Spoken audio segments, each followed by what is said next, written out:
যখনই কারুর ব্রেকআপ হয়ে যায়, যখনই কারুর প্রিয় মানুষটা তাকে ছেড়ে তার জীবন থেকে দূরে সরে যায়, তখনই আমরা এটাই চাই যে আমার প্রিয় মানুষটা যেন এখনই আমার জীবনে ফিরে চলে আসে, এখনই যেন সে আমার সাথে ভালো করে কথা বলতে শুরু করে দেয়, সম্পর্ক যেন আগের মতো সব কিছুই ঠিক হয়ে যায়।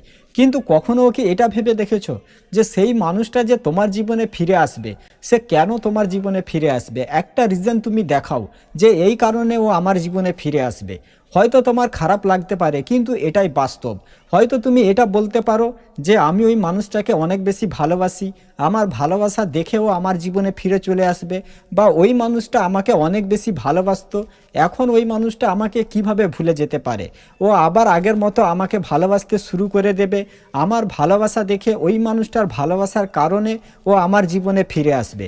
যদি তুমি এরকম মনে করে থাকো, তাহলে তুমি অনেক বড় ভুল ধারণার মধ্যে রয়েছো। হ্যাঁ, হয়তো কিছু সময়ের জন্য সে তোমার ভালোবাসা দেখে সে তোমার জীবনে থেকে যাবে, কিন্তু সারা জীবন সে তোমার সাথে থাকবে না। কারণ প্রত্যেকটা মানুষ তার জীবনে এরকম কাউকে চায় যে তাকে সুন্দর একটা জীবন দিতে পারবে, যেই মানুষটার সাথে থেকে সে নিজের উপরে গর্ববোধ করবে, যে বাকি মানুষদেরকে এটা দেখাতে পারবে যে দেখো আমি যেই ছেলেটাকে ভালোবেসেছি বা আমি যেই মেয়েটাকে ভালোবেসেছি, সেই ছেলেটা সেই মেয়েটা কত ইম্পর্টেন্স একজন ব্যক্তি।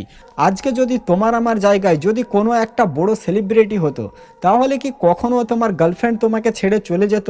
না তোমার বয়ফ্রেন্ড তোমাকে ছেড়ে চলে যেত? কখনো তোমাকে ছেড়ে যেত না। কারণ মানুষ তার সাথেই থাকতে চায় যার সাথে থেকে সে নিজের প্রতি গর্ববোধ করবে, নিজেকে প্রাউড ফিল করবে। দেখো, আমি এটা বলছি না যে সত্যিকারের ভালোবাসা নেই, সত্যিকারের ভালোবাসা আছে, কিন্তু এখনকার যুগে বেশিরভাগ মানুষই নিজের স্বার্থই দেখে। কোনো মানুষ সে তার স্বার্থ ছাড়া সে তোমার জীবনে থাকবে না। যখনই তার লাইফে তোমার থেকে বেটার কেউ চলে আসবে, তখনই সে তোমাকে ছেড়ে তার জীবনে চলে যাবে। সেই জন্য তোমাকে এরকম একজন ব্যক্তি তৈরি হতে হবে যার সাথে মানুষ থাকার চেষ্টা করবে, যার সাথে মানুষ কথা বলার চেষ্টা করবে। আমি এটা বলছি না যে তুমি রাতারাতি বিশাল বড় কিছু একটা করে ফেলো, কিন্তু তোমার মধ্যে তুমি ছোটোখাটো জিনিস পরিবর্তন করতে পারবে, যেটা দেখে সেই মানুষটা আবার তোমার প্রতি অ্যাট্রাক্ট হবে। ভালোবাসার নামে মানুষ সর্বপ্রথম তার ইগোর স্যাটিসফ্যাকশনই চায়। সেই জন্য দেখবে কোনো একটা ছেলেকে, কোনো মেয়েকে, যখনই কোনো ছেলে বা কোনো মেয়ে তাকে কল করে, মেসেজ করে, তার পিছনে দৌড়াতে শুরু করে, তখন সে তার বন্ধু বান্ধবের সামনে বলে যে দেখো ওই মেয়েটা আমাকে অনেক বিরক্ত করছে, ওই ছেলেটা আমাকে অনেক বিরক্ত করছে, ওই ছেলেটা আমাকে প্রপোজ করেছে। এভাবে সে তার বন্ধু বান্ধবীদের কাছে ভাও খেতে থাকে, কারণ তখন তার ইগো স্যাটিসফাই হয়। আর মানুষ এটাই তো চায় যে তার পিছনে কেউ দৌড়াবে, তার জন্য কেউ চোখের জল ফেলবে, কেউ পাগলামি করবে, আর এটা দেখে সে অনেক আনন্দ পাবে, সে অনেক নিজেকে স্পেশাল ফিল করবে।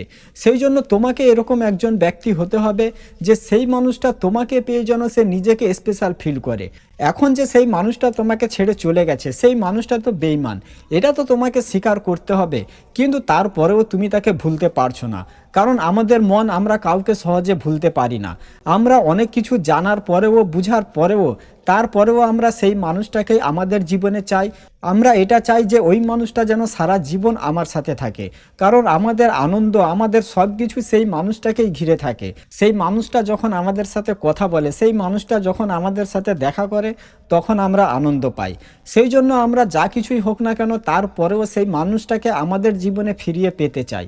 তো সেই মানুষটা কখনো তোমার ভালোবাসা দেখে তোমার জীবনে ফিরে আসবে না, কিন্তু তোমার সুন্দর একটা লাইফস্টাইল দেখে তখন সেই মানুষটা ডেফিনেটলি তোমার জীবনে ফিরে আসতে চাইবে। কারণ তোমাকে ভালোবেসে, তোমাকে বিয়ে করে সে যেন তার বাড়ির লোকজনদের কাছে, সমাজের কাছে এটা দেখাতে পারে যে সে এমন একটা ছেলেকে বিয়ে করেছে, এমন একটা মেয়েকে বিয়ে করেছে যাকে সবাই ভালোবাসে, যাকে সবাই রেসপেক্ট করে। আর সব থেকে ইম্পর্টেন্ট পয়েন্ট হচ্ছে তোমার অ্যাটিটিউড। যদি তোমার অ্যাটিটিউড একজন উইনারের মতো থেকে থাকে, তখন সেই মানুষটা আবার তোমার জীবনে ফিরে আসতে চাইবে। কোনো এটা ম্যাটার করে না যে তোমাকে দেখতে খারাপ কি দেখতে ভালো, কারণ যেই মানুষটা তোমাকে ভালোবেসেছিল সেই মানুষটার চোখে তুমি অবশ্যই সুন্দর, তা না হলে সেই মানুষটা তোমাকে ভালোবাসতো না। সেই জন্য এরকম চিন্তাভাবনাও মাথায় রাখবে না যে আমাকে দেখতে খারাপ বলেও আমাকে ছেড়ে চলে গেছে। যদি তোমার অ্যাটিটিউড তুমি এরকম রাখতে পারো যে সেই মানুষটা তোমার জীবনে ফিরে আসলেও তোমার কোনো কিছু হবে না, আর সেই মানুষটা তোমাকে ছেড়ে চলে গেলেও তোমার কোনো কিছু হবে না, এরকম অ্যাটিটিউড দেখে তোমার প্রতি যে কেউ অ্যাট্রাক্ট হবে, সেই মানুষটাও তখন তোমার জীবনে ফিরে আসতে চাইবে। কিন্তু বেশিরভাগ সময় আমরা কি করে থাকি, যখনই আমাদের প্রিয় মানুষটা আমাদেরকে ছেড়ে চলে যায় আমরা তার কাছে কান্নাকাটি করি, তার কাছে চোখের জল ফেলি। তো এভাবে কতজন তার প্রিয় মানুষটাকে তার জীবনে আটকে রাখতে পেরেছে? কখনো কেউ এভাবে তার প্রিয় মানুষটাকে তার জীবনে আটকে রাখতে পারে না। হয়তো তোমার কান্নাকাটি দেখে সে একদিন দুদিন তোমার সাথে ভালো করে কথাও বলে নেবে, তারপরেও আজ নয়তো কাল সেই মানুষটা আবার তোমাকে ছেড়ে চলে যাবে। সেই জন্য যখন তুমি তাকে এটা ফিল করাতে পারবে যে তুমি তাকে একটা বেটার লাইফ দিতে পারবে, তোমার সাথে সে সম্পর্কে থাকলে, তোমাকে বিয়ে করলে সমাজে তাকে সব তোমার নামে চিনে, তখন সেই মানুষটা ডেফিনেটলি তোমার সাথে থাকবে, তোমার জীবনে ফিরে আসবে। সেই জন্য যেই মানুষটা তোমাকে ছেড়ে চলে গেছে সেই মানুষটাকে পরিবর্তন চেষ্টা না করে নিজেকেই পরিবর্তন করে নাও। নিজেকে মেন্টালি স্ট্রং তৈরি করো, নিজের ইমোশনস কন্ট্রোল করো, নিজের লাইফে এগিয়ে যাও, নিজের লাইফে সাকসেস হও। তখন সেই মেয়ে কেন, সেই ছেলে কেন, তার মতো অনেক ছেলে, তার মতো অনেক মেয়েই তোমার পিছনেই দৌড়াতে শুরু করবে। ঠিক আছে, তো আজকের ভিডিওটা এখানে শেষ করছি। সবাই ভালো থাকবেন। ভিডিও ভালো লাগলে চ্যানেলটা সাবস্ক্রাইব করে রাখবেন, আর ভিডিওটা বন্ধুবান্ধব বান্ধবীদের সাথে অবশ্যই শেয়ার করে দেবে।